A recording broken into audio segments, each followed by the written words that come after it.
सुप्रभात भैया बहनों, आज हम पढ़ेंगे साये में धूप। साये में धूप जिसके रचनाकार हैं दुष्यंत कुमार जी। दुष्यंत कुमार जी ने साये में धूप जो है एक गजल के रूप में प्रस्तुत किया है।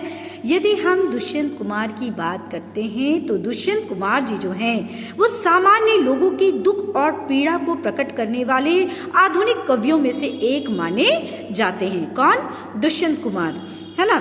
उनका जन्म जो था 1933 ईस्वी में बिजनौर जिले में राजापुर नवादा नामक गांव में हुआ था और प्रयाग विश्वविद्यालय से इन्होंने क्या की थी? एमए की परीक्षा पास की थी। यदि हम गजल की बात करते हैं तो गजल के क्षेत्र में दुष्यंत कुमार जी को एक विशेष लोकप्रियता प्राप्त हुई है। उनकी जो गजल थे उनमें उन्होंने आधुनिक मनुष्य की जटिल से जटिल संवेदनाओं को अभिव्यक्त करने का क्या किया है? प्रयत्न किया है और बहुत हद तक वो क्या हुए हैं? सफल भी हुए हैं। ये जो गजल है साये में धूप, इसमें उन्होंने जन जागरण का एक संदेश दिया है। कवि जो है देश की दुराव्यवस्था से क्या है? बहुत परेशान है ना। क्यों परेशान है? क्योंकि स्वतंत्र भारत ने क्या किया था? एक सपना देखा था। कैसा सपना? तो या हर घर में क्या होगी? दीपकों की माला जलेगी। कहने का अर्थ क्या है? कि सबको ढेर सारी खुशियां मिलेगी। किस रूप में? बराबर रूप में। लेकिन इसके विपरीत कार्य हुए, है ना। और कहीं ना कहीं ये इसके लिए हमारी शासन व्यवस्था को दोषी ठहराते हैं और साथ ही साथ हमारे समाज में जो उदासीनता है उसको भी उन्होंने दिखाने का प्रयत्न किया है कि हमारे देश के जो लोग हैं वो क्या हैं? बड़े शोषित हैं, बड़े आलसी हैं, बड़े निकम्मे हैं। वो हर अभाव को चुपचाप क्या कर लेते हैं? सहन कर लेते हैं, है ना। उन्होंने एक प्रसंग में, एक छंद में उन्होंने कहा है कि यदि उदाहरण के तौर पर कहते हैं कि यदि कमीज उनको न मिले, यानी तन ढकने के लिए यदि उनको कमीज न मिले तो वो शोर नहीं मचाते, बल्कि अपने पाँव से ही पेट को ढकने की क्या करते हैं? कोशिश करते हैं। इस प्रकार दुष्यंत जी जो हैं इन शोषितों की आवाज में विद्रोह को जगाने का क्या करते हैं? एक छोटा सा प्रयास करते हैं। तो हम लोग देखते हैं कि इस गजल में उन्होंने क्या कहा है। सबसे पहले कहते हैं, कहा तो तय था चिरांगा हरेक घर के लिए, कहा तो तय था चिरांगा हरेक घर के लिए, कहा चिराग मयस्सर नहीं शहर के लिए।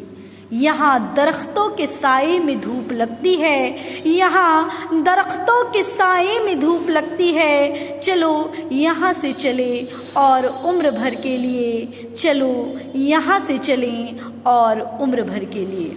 बहुत ही सुंदर छंद यहाँ पर उन्होंने प्रस्तुत किया है। देखिए, चिरांगा का अर्थ क्या होता है? दीपक। और मयस्सर का अर्थ क्या होता है? उपलब्ध कराना। दरख्त किसको कहते हैं? पेड़ को, ठीक है। और साया किसको कहते हैं? जहाँ पे हमें छाया मिलती है।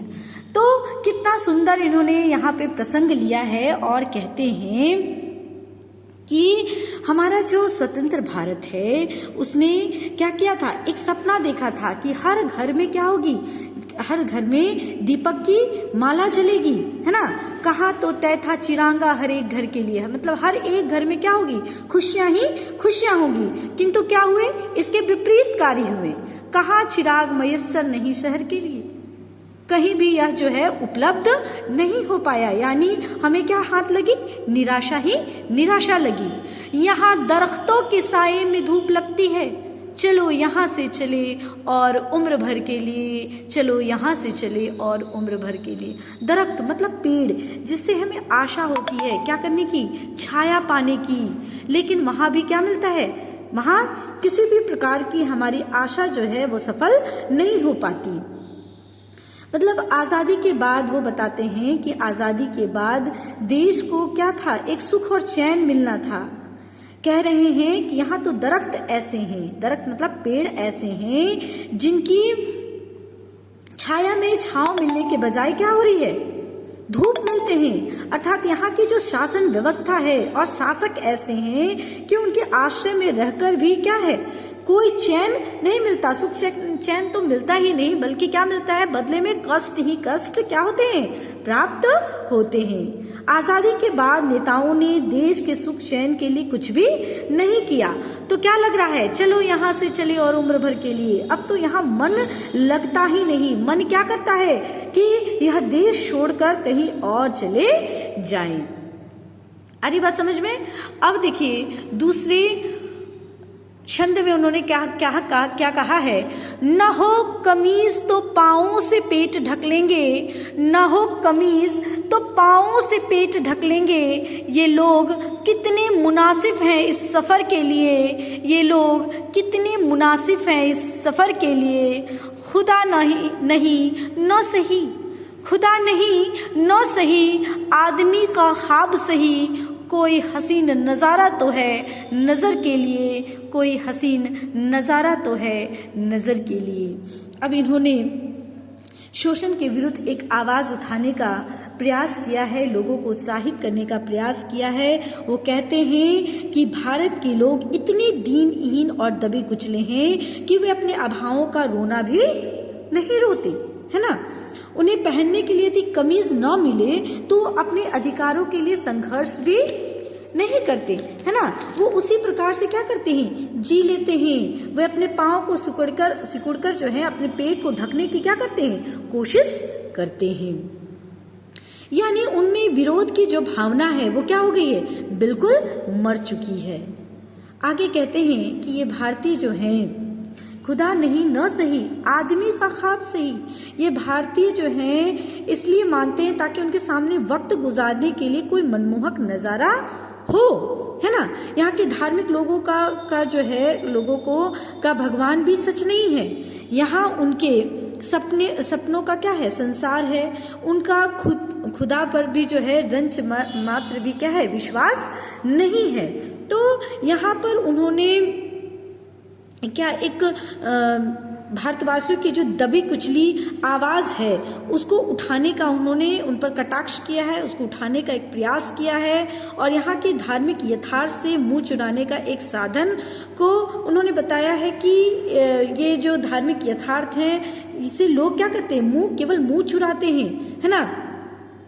इसमें यथार्थ का क्या किया, उन्होंने बहुत मार्मिक अंकन किया है कि लोग क्या करते हैं, पाँव से पेट ढक लेते हैं। और इसका यह बहुत ही सुंदर इन्होंने क्या किया है, मनोहारी बिंब जो है, मनोहारी चित्रण जो है इन्होंने प्रकट किया है। अगले छंद में वो कहते हैं कि वे मुतमईन है कि पत्थर पिघल नहीं सकता, वे मुतमईन हैं कि पत्थर पिघल नहीं सकता। मैं बेकरार हूँ आवाज़ में असर के लिए, मैं बेकरार हूँ आवाज़ में असर के लिए। तेरा निज़ाम है सिलदे ज़ुबान शायर की, तेरा निज़ाम है सिलदे ज़ुबान शायर की, ये एहतियात ज़रूरी है इस बहर के लिए। जिए तो अपने बगीचे में गुलमोहर के तले, जिए तो अपने बगीचे में गुलमोहर के तले, मरे तो गैर की गलियों में गुलमोहर के लिए, मरे तो गैर की गलियों में गुलमोहर के लिए। बहुत ही सुंदर यहाँ पे इन्होंने छंद प्रस्तुत किया है। मुतमईन यानी इत्मीनान, लोग एकदम अस्वस्थ हैं, है ना। ये बता रहे हैं कि ये जो है समाज की में जो अभाव है, उनके प्रति जो लापरवाही है और जो निष्क्रियता है, उस निष्क्रिय समाज को ये जगाने का क्या करते हैं, प्रयास करते हैं, है ना। वो निराश हताश जो भारतीय जनता है उसको एक प्रकार से वो क्या कर रहे हैं, उत्साहित कर रहे हैं, एक प्रकार से उसको जगाने का प्रयत्न कर रहे हैं। और कहते हैं कि समाज का जो शोषित पीड़ित वर्ग है पूरी तरह से मुतमईन है, यानी विश्वास कर बैठा है, इत्मीनान है कि सत्ताधारी लोगों के दिल क्या हो गए हैं, पत्थर के हो गए हैं, वो पिघल नहीं सकता है। उनमें किसी भी प्रकार की दया, किसी भी प्रकार की सहानुभूति, किसी भी प्रकार की संवेदना नहीं है, वो संवेदनहीन हो गए हैं। कौन, देश के सत्ताधारी लोग, है ना। लेकिन फिर भी वो बता रहे हैं कि उनका मैं बेकरार हूं आवाज में असर के लिए, वो कह रहे हैं बेकरार मतलब बेचैन, व्याकुल। वो कहते हैं कि मेरा जो विश्वास है कि आवाज में यदि असर हो तो पत्थरधारी जो सत्ताधारी हैं, ये पत्थर दिल सत्ताधारी जो हैं, वो क्या हो जाएंगे, पिघल जाएंगे, यदि हम सच्चे हृदय से क्या करेंगे, प्रयास करेंगे, है ना। अब आगे कहते हैं कि ये तेरा निजाम है सिलते जुबान शायर की। अब जो हैं ऐसे लोगों से, ऐसे शायर लोगों को प्रेरित कर रहे हैं, ऐसे कवियों को प्रेरित कर रहे हैं, ऐसे लेखकों को प्रेरित कर रहे हैं जो व्यवस्था के विरुद्ध क्या करे, आवाज उठाए। ऐसे लोगों को वो क्या करते हैं, जागरूक करने का प्रयास करते हैं, उनको उठाने के लिए वो क्या करते हैं, आवाज उठाने के लिए प्रेरित करते हैं, है ना।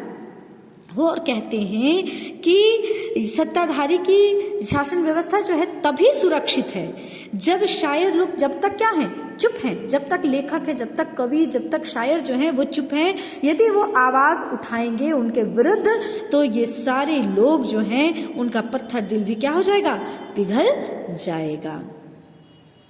ठीक है, आगे देखिए क्या कहता है कि जिए तो अपने बगीचे में गुलमोहर के लिए और मरे तो गैर की गलियों में गुलमोहर के लिए। अब क्या कहता है कि हमारा जो है ये धर्म बनता है कि हम अपने बगीचे में जिए तो कैसे, गुलमोहर के लिए जिए। गुलमोहर क्या है, एक प्रकार का फूलदार जो है एक पेड़ है ना। और कहते हैं कि यदि हम जिए तो किसके लिए, गुलमोहर के लिए, और गैर की गलियों में मरे तो इसी गुलमोहर के लिए। कहने का अर्थ क्या है कि समाज कल्याण ही हमारा क्या है, धर्म है, और हमें क्या करना चाहिए, जीना चाहिए तो इस देश के लिए, इस समाज के लिए हमें आगे की ओर बढ़ना चाहिए। हम इसी के लिए हमें जीना चाहिए और हमें इसी के लिए मरना चाहिए। यानी एक तरह से देशभक्ति की भावना को भी उन्होंने जागृत करने का प्रयत्न किया है। इस प्रकार हम देखते हैं कि बहुत ही सुंदर इन्होंने वर्णन किया, बहुत ही सुंदर गजल इन्होंने प्रस्तुत किया, जिसमें उन्होंने एक तरफ हमारे देश की व्यवस्था को प्रकट किया, हमारे देश की शासन व्यवस्था को दिखाया, तो दूसरी ओर लोगों को उनके विरुद्ध आवाज उठाने के लिए प्रेरित करते हैं। तो इस प्रकार हमारा ये गजल यहीं पर समाप्त होता है। आज के लिए इतना ही, धन्यवाद।